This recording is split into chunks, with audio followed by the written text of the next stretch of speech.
How's it going, guys? So I'm here with my Royal Rumble 2021 review, and surprise, surprise, this was a really good show. And I was preparing for this show. Something about it, I don't know why.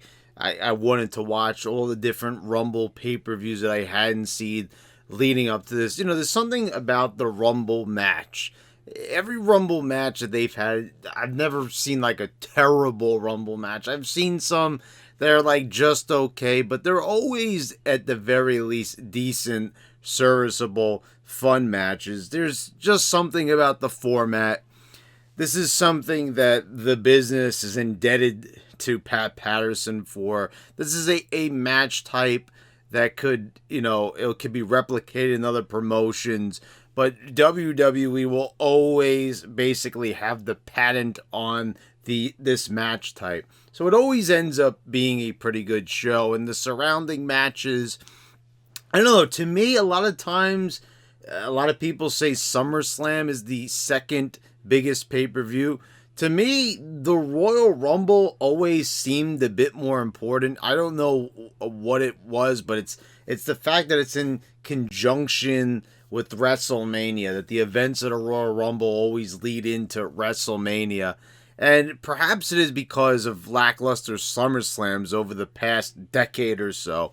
It's probably lessened the show, and the Royal Rumble always ends up looking a bit more glossy and better as a result. That's just my opinion on it. I don't know. What do you guys think? They never really said that SummerSlam is the second biggest show, but many people just assumed that it was. What do you think is like the second biggest show? Or what ends up being the second best show after WrestleMania? Because I think a lot of times it is the Royal Rumble in a lot of cases. So we started off with Drew McIntyre defeating Goldberg, proving everybody wrong. Everyone was saying, oh, Goldberg's going to win it, Goldberg. And I didn't think it was going to happen. To tell you the truth, I mean, it didn't seem like that was something that they were going to do to Drew McIntyre. You could see with the other champions, like The Fiend and others that he had defeated, that they weren't going to remain committed to those people. Kevin Owens, for example, that was another one. Those are people going into WrestleMania that they were just not going to stay committed to. You saw, I told you guys all from the offset, go back to 2019 when I did my first video on The Fiend.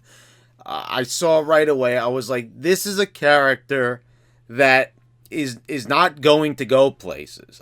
Because I'm just saying, I've seen WWE, I've watched WWE, for, like I said, for the past decade plus, and I've seen how they handle characters, and I see how they go nowhere.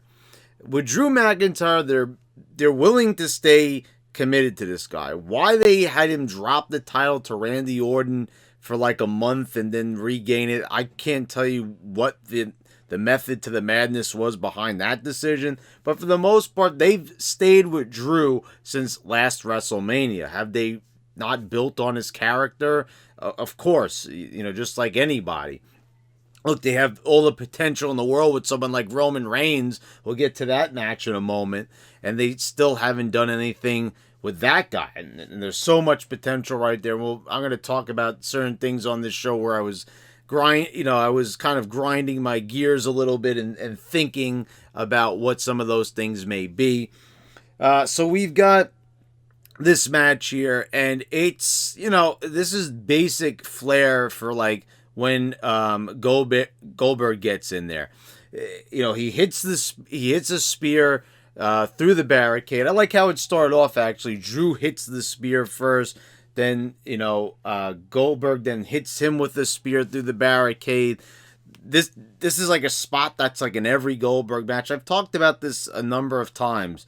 There's so many of these overused spots with the gimmicked barricade wall, just ramming through it. So it seems very unimpressive because it's always overdone constantly. They've done it with Roman Reigns. I mean, I don't know how many times they're going to do this. Also, throwing someone over the announce table. Like, these are spots that they constantly do. And so, with that in mind, all these matches kind of just seem very samey when they have Goldberg out there. So he also ducks a Claymore kick. He gets a jackhammer. Drew kicks out. So it was, it was mostly like just finishers, really, and not a lot else. I did that added a lot to it in the beginning with Drew hitting the spear in the beginning, and I can't really say that I didn't enjoy what I saw, but this is basically what it was at WrestleMania with Drew and Brock. Just hitting a bunch of finishers, and then that's basically it. So Drew basically only had to hit one Claymore kick, and then it was over. So at least they didn't go overboard with it. But you did have the finisher on the outside, the finisher in the ring, and just like constantly with no other real transitional moves. That's what kind of makes it weird. I'm not saying, of course, me, we don't have to have 1,000 moves per match, but some, to work a little bit in there, so some other little moves and everything would have been okay. But I don't know. I guess they're trying to avoid Goldberg being in there for a long time. I get it. He's injury prone. He is older. He's in amazing shape, but I don't know. This was pretty good. A pretty good way to open up this show. I'm just saying that I don't know how many more times I could really watch just a finisher based match. And I know a lot of the wise guys be like, "Oh, that's how all Goldberg's matches were." If you're saying that you've never actually watched a real Goldberg match, because Goldberg used to actually work with the guy, they would get a few moves in on him, he'd get a few moves on them, and then they would move towards the finish. Were they quick matches most of the time? Yes, but you have to see, when Goldberg worked Raven, or, watch his debut match against Hugh Morris, or, William Regal. There was always things inside that match other than just spear jackhammer. There was more than that. Goldberg would get a kick in here. He'd get a gorilla press. I guess, we can't really expect to see that now, but, this is exactly why I will say, like, why they need to build new stars, because we always have to rely on these guys. Just think, if we had an assortment of guys that were reliable and great, and they would be in the right spot to really make these pay-per-views feel big and important, but we don't have anybody like that. We don't. We have Drew McIntyre, we have Roman Reigns, and we have a bunch of guys that are just kind of by the wayside. They don't really feel important or or big time or anything like that. And that's a lot of different factors that we talk about every week of why they're not in a position like that. So for all the people who complain about Goldberg, there's reasons why guys like Goldberg and Brock Lesnar still have to linger around and come out of the dugout every now and again, because they don't have anybody really that could sustain any type of interest. And they know that. They wouldn't have Goldberg out there if they didn't realize that they need more oomph, that they don't have it, and that they need to have other people like this from the past to come in. But it's not really drawing anybody. See, that's the point. Goldberg's out there, and this is a big star from the past, but it's not really upping the ratings. It's not really doing anything for them. But they realize it, like in their heart of hearts, that they don't have anybody prepared for the big time. And so that's why you keep seeing people like Goldberg come back every year, right? Yeah, it's been like about exactly a year or so since he's been there last. So Drew like I said, gets the Claymore. He wins, they retain, and then you have Drew hugging Goldberg, and and it's nice, and they end it, and now basically all the predictions of the Smarks have now went up in smoke. So everyone who was preparing to cry beforehand doesn't need to do so, and they're gonna think of some other bad way to badmouth Goldberg. Smarks have like so much animosity towards Goldberg. I don't know what it stems from, like what it is or why they hate him so much. Sasha Banks cuts a promo backstage, and guys, let me tell you something. I don't know who told her to do this laugh, like this wicked witch of the West laugh that she's suddenly enacted into her character or lack thereof, and these promos. She did this on SmackDown when she was there with Reginald, and he offered her the bottle of wine. I don't know who's telling her to do this, but please stop, for the love of God. I don't know why they're telling her to go out there, or, back there in this case, and do that laugh. First of all, her character is dislikable as it is. I don't know how she could be in a baby face role and act the way she does. The laugh, the facial expressions, it's bad enough it's all artificial, but that laugh in there, I get it. Like, that's kind of the point, I guess, is it's supposed to be a fake laugh. But for that coming from a baby face, and just, I don't care if it was coming from a heel. It's not good. It sucks. It's horrible sounding, and I hate the way how it sounds. It's a cackle, and it's the probably the worst thing I've heard from any of the girls on the roster doing. So we get to the match. It's Sasha Banks defeating Carmella. It's the same result, as TLC. One thing I will say is, why does when Carmella do the suicide dive, does it end up looking 10 times better than when Finn Balor or Seth Rollins does it? It's like a flying push when they do it. But when Carmella does it, actually looks like it has, some bit of power behind it. That's really pathetic, to say the least. So I'm just hoping they're done with this feud. Doing SmackDown reviews for you guys. I really hope that they put this out the pasture. She beat her twice. That's enough already. Now can we move on from this tiresome feud and just get on to the next boring feud? I mean, that's basically how it is, right? We always say, oh, I can't wait for this feud to end. And then when it ends, then they move on to the next shitty feud. That's exactly what's going to happen here. Sami Zayn is backstage with New Day. Kofi Kingston almost makes my speakers explode with this loud yell where he pops out of nowhere. They're basically like just playing with Zayn and everything and whatever. You remember I was saying in my go watch my retrospective on Royal Rumble 2007, a great Rumble pay-per-view. I said, why not do the Tumbler backstage, right? Remember when they would draw the numbers, and instead we get this. We get Kofi Kingston screaming, doing a jump scare on a wrestling show that doesn't involve a character. We got Bad Bunny out there. This is not my kind of music. We've got some reggaeton going. I don't know who this guy is, really. I've never heard of him before. Bearing the Smarks over on Instagram seems to know who he is. I don't. If he's popular, then I understand why he's there. Okay, I mean, this is just my opinion. When you heard one reggaeton song, you basically heard them all. They all have the same drum beat and everything. This one's about Booker T. The one thing I will say about this performance is Booker T looked fucking awesome standing there.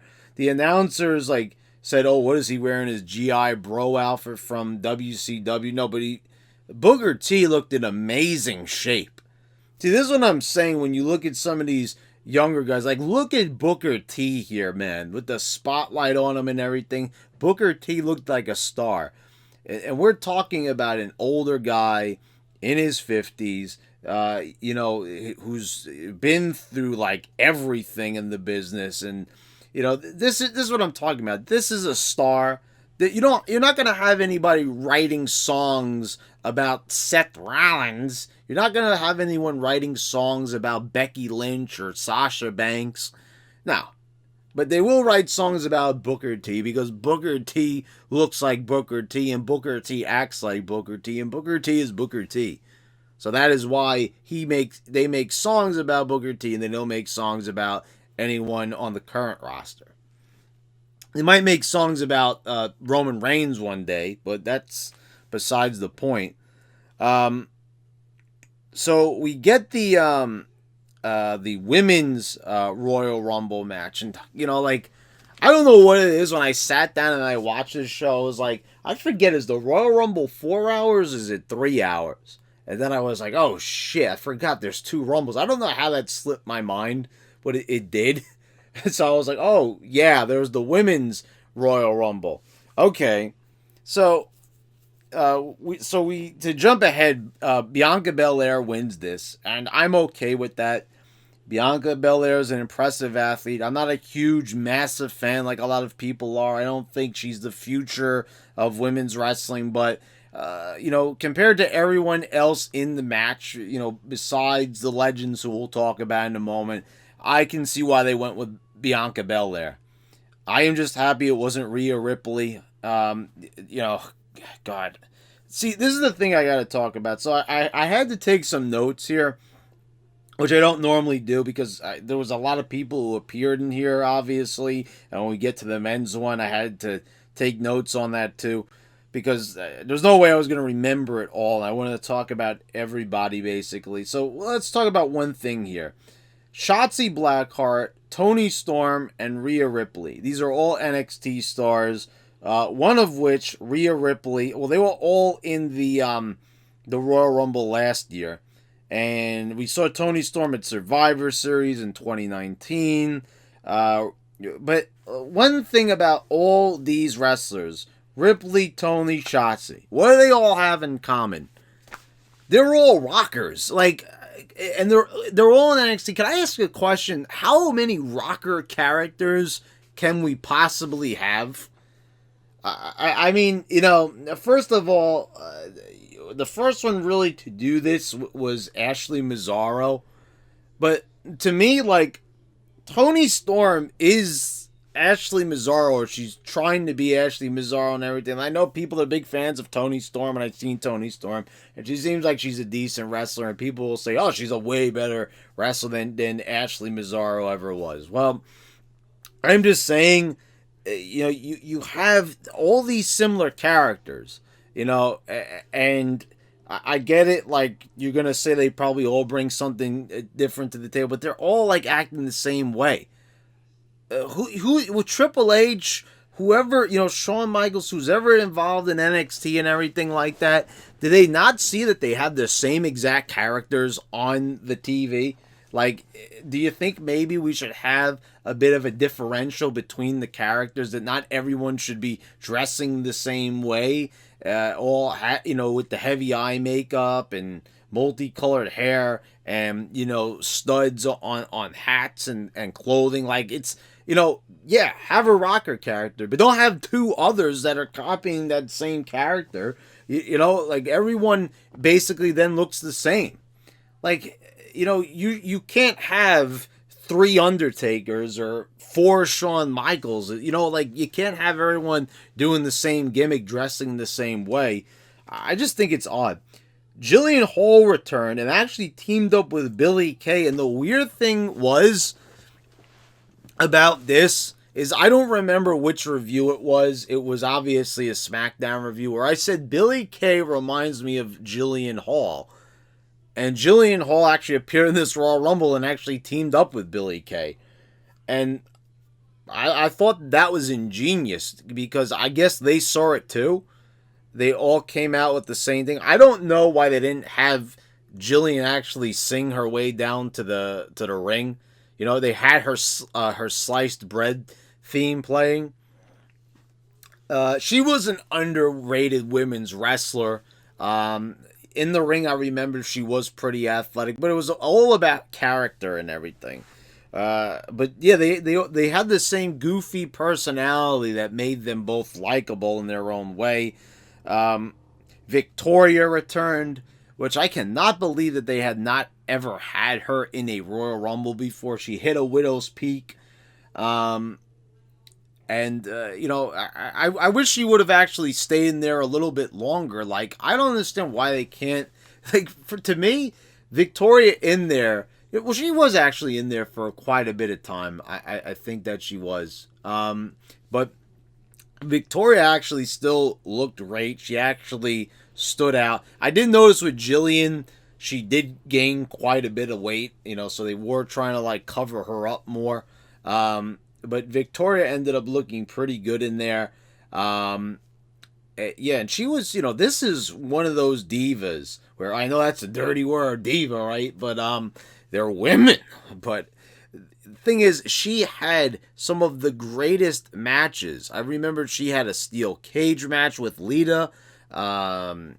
She had that amazing hardcore match in Survivor Series 2002. You could look back on Victoria's career, and it was a great career full of a lot of great matches and a lot of good moments. And I like after she hit the Widow's Peak, she did the thing where she was holding her face, which was it was great to see, really. Tori Wilson came back, which didn't really feel so fresh because she had just been there on Raw. But she came in there, she hit a few moves. Alicia Fox came in, and here's another legend. They're held. Look, I get it. She's been there since 2008. 2008, right? When she was the wedding planner and all that. So for Edge and Vicky Guerrero, but I don't know, calling her legend. It's kind of like what Jim Cornette was saying on his show a few weeks back during Raw Legends Night. Is everyone a legend just because they've been there for a while? And that is a really good point. Like, not everyone can be considered a legend just because they've been there for a while. And I get it. It's like, at what point does somebody become a legend? Well, obviously they have to make a big impact. And Alicia Fox never really made a big impact. I get it. She won the Divas Championship. She had a good character. She's wacky. But does she really, like Victoria's a legend, without a doubt in my mind. Tori Wilson, yes. Not to be like one of the greatest in-ring competitors, but as far as moments and everything, and Tori Wilson just doing everything from the managerial standpoint, yes. So you see, there's different ways that somebody could be factored in as a legend, and I just don't see Alicia Fox as being that legend that they're heralding her as. But a lot of people, the thing is, what I'm saying is a lot of people have passed away. A lot of people are, you've got some of them working in AEW now, so you've got legends displaced all over the place, and some are just, they're not available because they've passed on. So this is why they always try to kind of reach a little bit with their legends. Mickie James came in there, and Mickie James was just there like a year ago, and now she's transferred into Legends mode.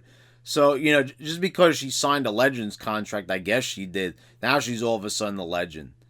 There were a lot of good moments in here. Now, like, I like the way how they did that spot with Naomi. I always feel like, see, now that's one thing here. Like, they've moved on to Bianca Belair, and you've got Naomi in there. And, why is she not involved in the whole Uso Roman Reigns thing? And, they helped each other when they're hanging from their feet to get back in the ring.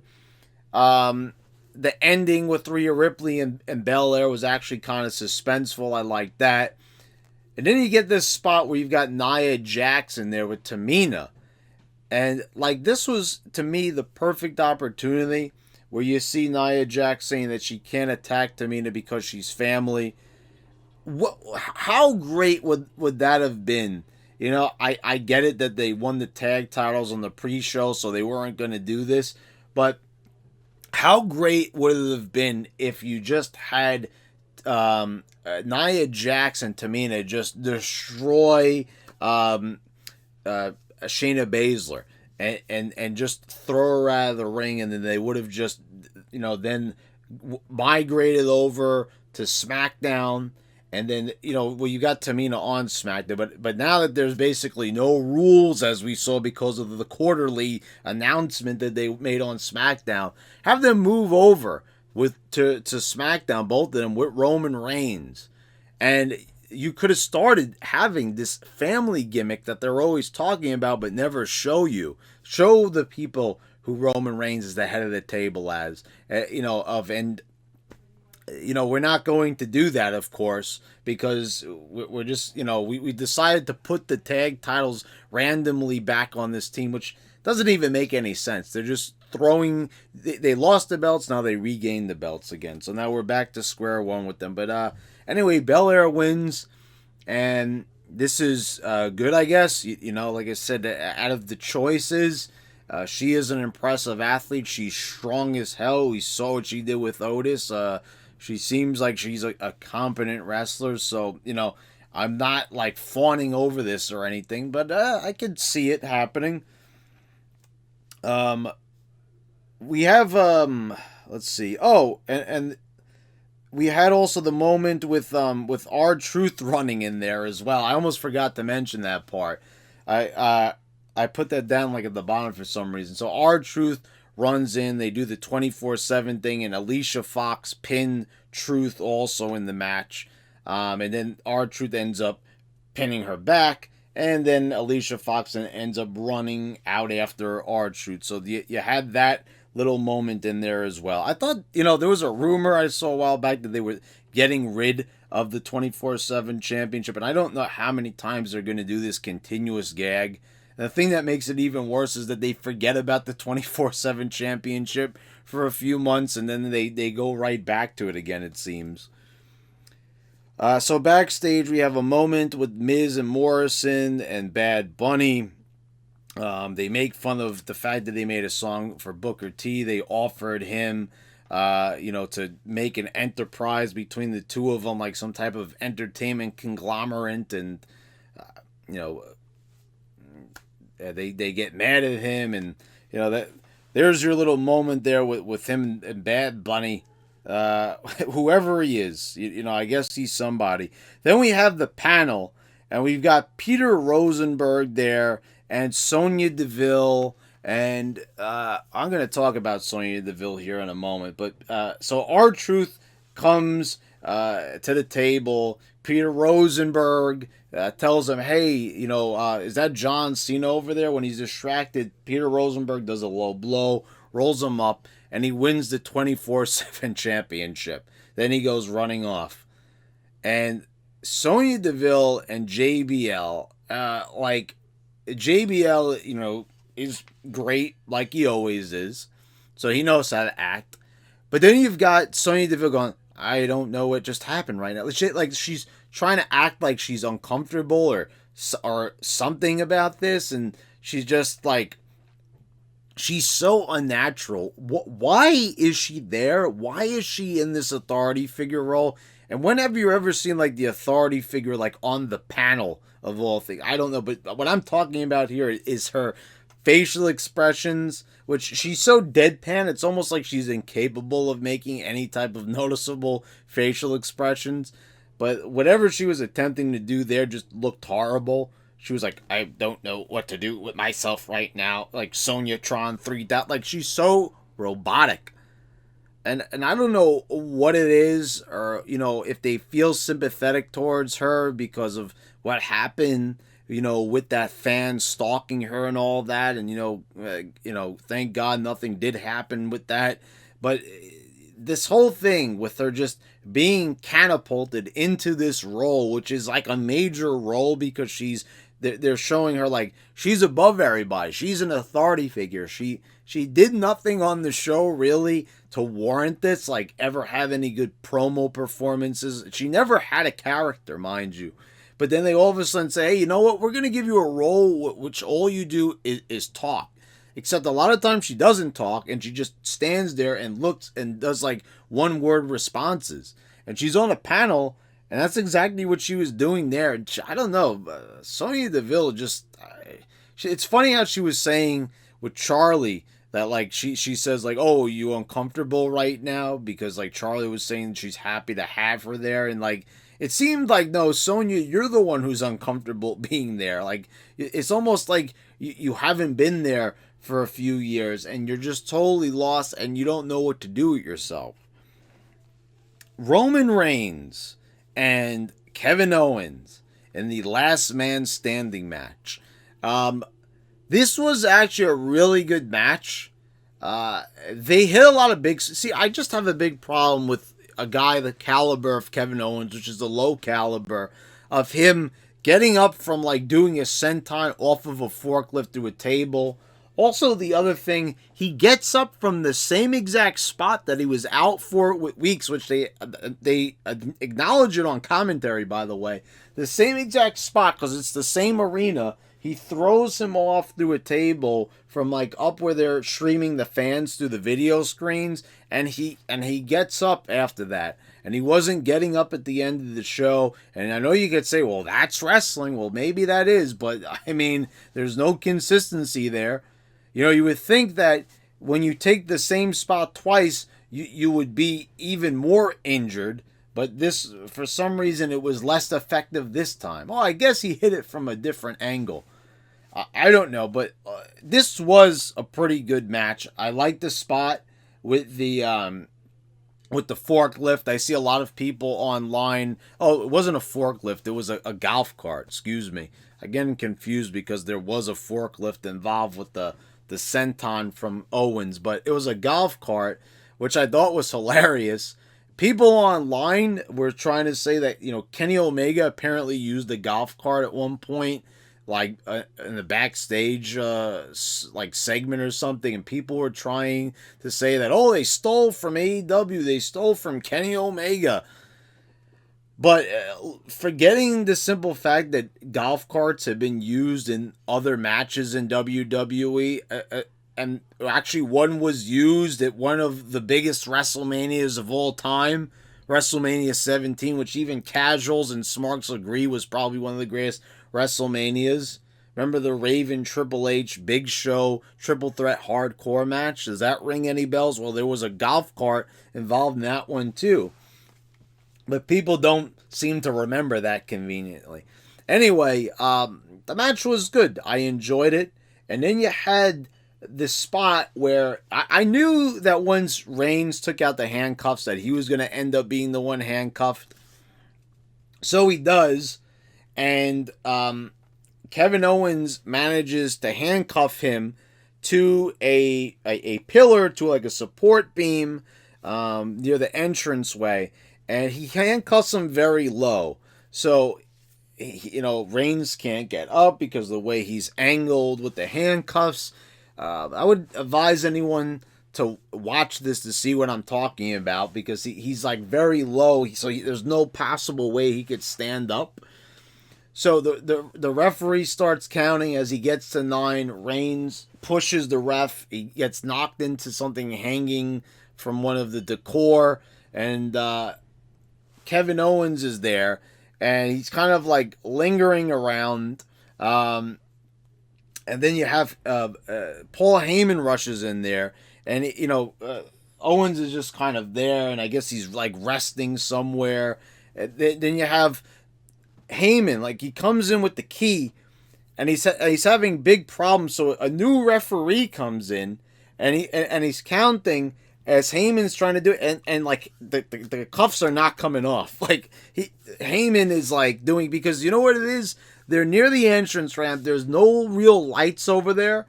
It's kind of like where the circuitry is and stuff like that. So he's fiddling with the key, and he can't really see it, and it's at a bad angle. So he's struggling with the key, and he's not getting it. And why they didn't just choose to do bowl cutters?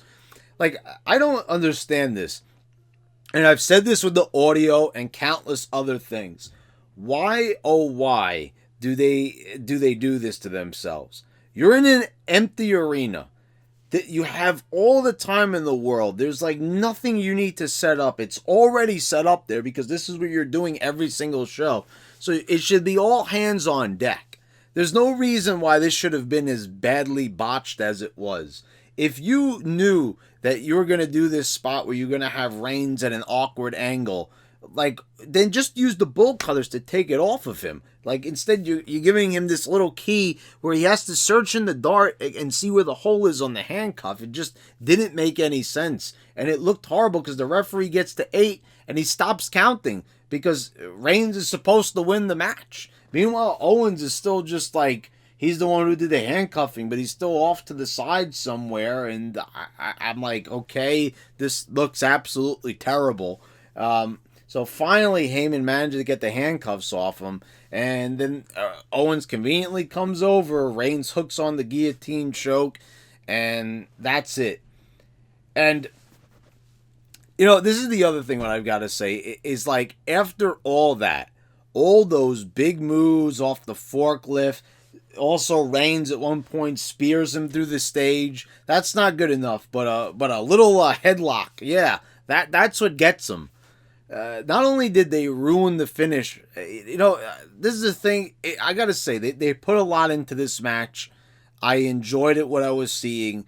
It was suspenseful. I thought at that point with the handcuffs that they were going to actually have Owens win. Because I was thinking to myself, I'm like, he's handcuffed from such a low point. And then you had the ref bump. Like, that drama right there really worked for me. So I'm having a hard time, like, saying that this was bad. Even though that finish looked pretty bad. There was parts to the finish which were good on the same breath. So I have mixed feelings about this, but I guess you could say it was good for the most part, because most of it was good. It's just that like minute or two there at the end, it felt like an eternity, and it looked really bad as a result. They really should have just tried to think this one out beforehand. Like, they really should have rehearsed it, and maybe they did, and maybe Heyman might have managed to do that in like 2 seconds. Whatever the case was, the bright lights were on and the cameras were rolling, and Heyman just like choked here in this segment. I don't know. I mean, the way McMahon is, maybe Heyman's gonna get a lot of heat for that. I because it really it looked bad having the ref stop for that long. Is all I'm gonna say. Anyway, the Royal Rumble match. Edge rightfully wins the match, and I was just happy that they made this decision. So early on, I like that, Edge meets Orton at the entrance ramp and they start brawling. He assaults Orton's leg. They take Orton to the back for most of the match, and I knew this obviously was a fake injury, and I knew he was going to come back at the end and try to screw Edge. So we had actually quite a few surprises in here, and probably the best surprise, it was the best surprise by far. Well, two, really, but, one a little bit more than the other. So we got Christian coming back in here, and that was something I didn't expect. I thought, they were just going to leave it up to Edge, and they weren't going to have Christian ever get involved, and no, they did. So Christian came out. Christian looked to be in great shape. He looked even in better shape than he did last time we saw him, which was a long time ago. That was like in 2014 when we last saw him. I think, they put him in the Elimination Chamber, and that was the last we saw of him, I believe. But to me, Carlito coming out, like, this guy was supposed to be at Legends Night from what I saw, and he wasn't able to get there. But Carlito, man, came out, and this is what I'm saying about some of these guys. He was in such great shape. I mean, he looked jacked. He looked amazing. And he looked in better shape than he did throughout his whole entire WWE run. I say that they signed this guy. I mean, he's not that old. I believe he's like in his early 40s, but whatever. I mean, like, and the performance, they had him staying there for a while too. So that was kind of like a big vote of confidence, I think. I mean, this guy looked in amazing shape. Like, you have to actually go in and look at Carlito. And, I don't know how these guys do it, but, maybe it was that he just wasn't working out that hard like he is now. He's just on a different diet and exercise plan. But, man, Carlito just looked immaculate. And he looked like he really did not miss a step. He looked even more sharp than he did, like I said, during his first run. It was very promising, to say the least. So I was very happy to see Carlito, very happy to see him in the shape that he was in. Hurricane was involved. He barely lasted. He did the 2002 Rumble choke slam spot, but gets tossed out by Big E and Kane. Right? Was it Kane or was it Damian Priest? Because Damian Priest was also in there too. Which, I don't know. I look at Damian Priest and I just, like, he's a big guy, but it's again, like, it's kind of like Keith Lee. I don't see it. But obviously, like, they were having Damian Priest throw out a bunch of guys, and I don't know.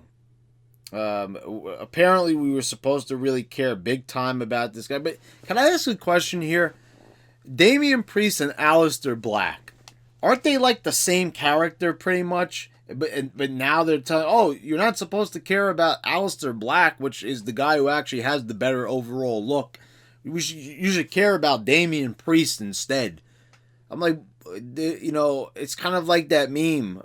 You ask your mom for for a gothic Satan worshipping wrestler, and she's like, oh, well, we have one of those at home, and the one at home is Damian Priest, but you want Aleister Black, so I'm saying it's like the Aleister Black character is better with Aleister Black. And I know there's going to be people that are going to take exception to that, but that's how I feel about it. I'm like, you're giving us the same character with a guy that doesn't look quite as good. Not saying that he doesn't look impressive, but, it's the same thing. He's doing the kicks, right? It's the same character. What's the point of going to a different guy? Seth Rollins came back. He ends up in the Final Four. I gotta tell you, I almost forgot how much when I saw Rollins with that stupid jacket on, I was like, oh my God. Man, I did not miss him one bit.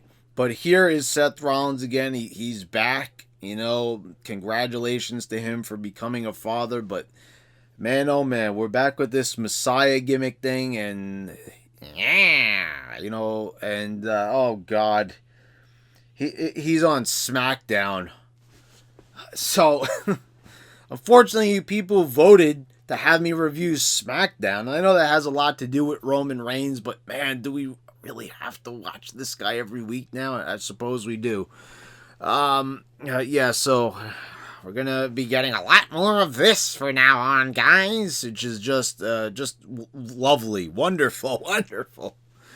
Braun Strowman was also in there as well. So we've got Edge and Rollins in there at the end, and Edge ends up eliminating Rollins, and then we've got Randy Orton rushes in, and Edge quickly disposes of him, and Edge is the winner.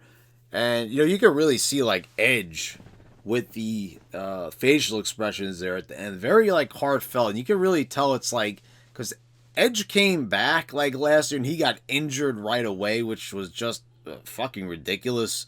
I mean, it's not the guy's fault, it's not Orton's fault, it's just, it was an act of God. But man, it truly did suck. It really was just totally out of the blue. Who expects that? That's kind of like the same thing with Jinder Mahal. He comes back, he gets injured right away. It's just absolutely terrible. But anyway, we got Edge. So Edge main eventing. They're gonna obviously try to get. So he's on Raw. So it's going to be. There's gonna be something there with Drew. I'm thinking there's got to be some way that Orton's gonna be factored into this.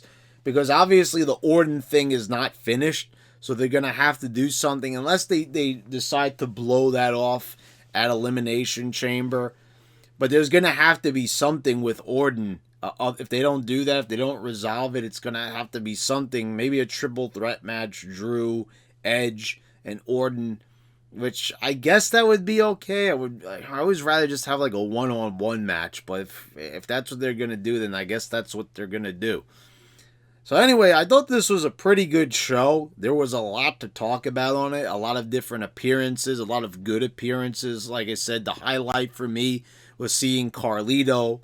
It was fun seeing, something like Jillian Hall and Billie Kay teaming up. I thought that was hilarious, especially because I talked about the comparison in my reviews. Victoria coming out there, Christian coming back. A very eventful Rumble. With some, there was some good matches. A very fucked up finish with Roman Reigns and Owens. Which I gotta say, I really hope the thing with Owens, I hope it's resolved. Don't say because, The thing with the handcuffs, now it's not resolved. Just consider it resolved, okay? No more with this Owens Reigns stuff. I hope to God that they don't go back to it.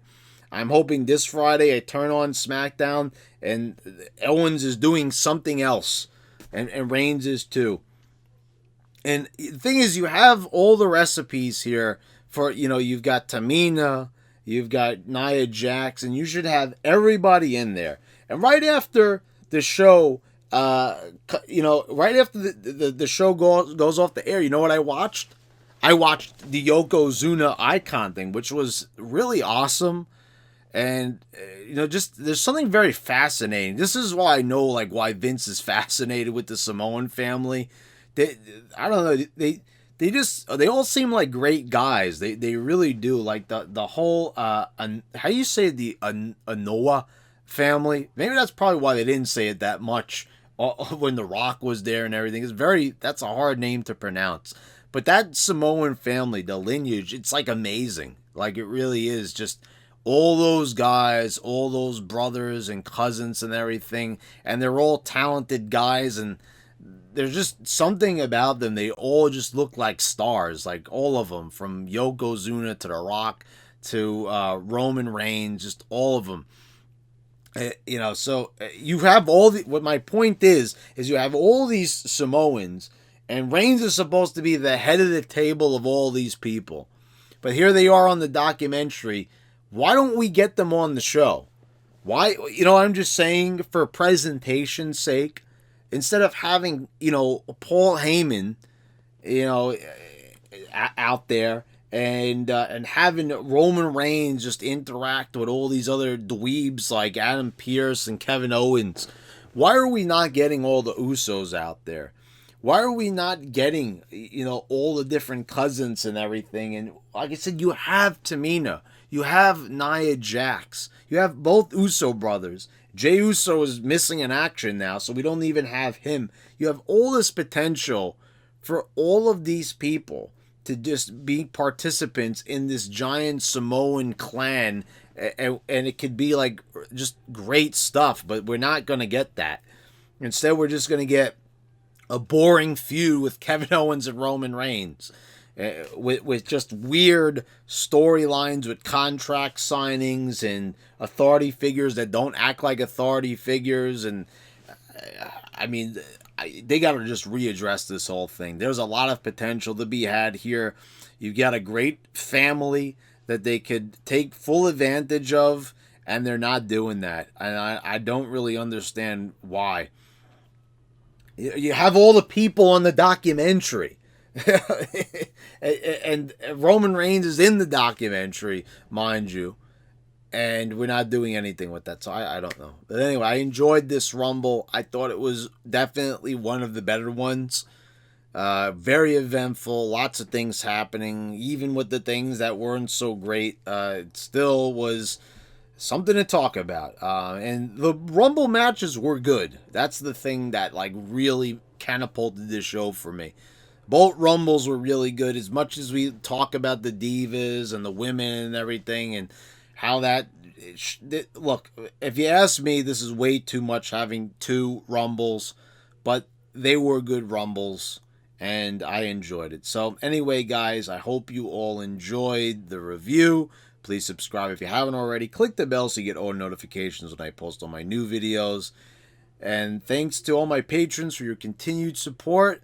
Thanks again, guys. I'll see you next time.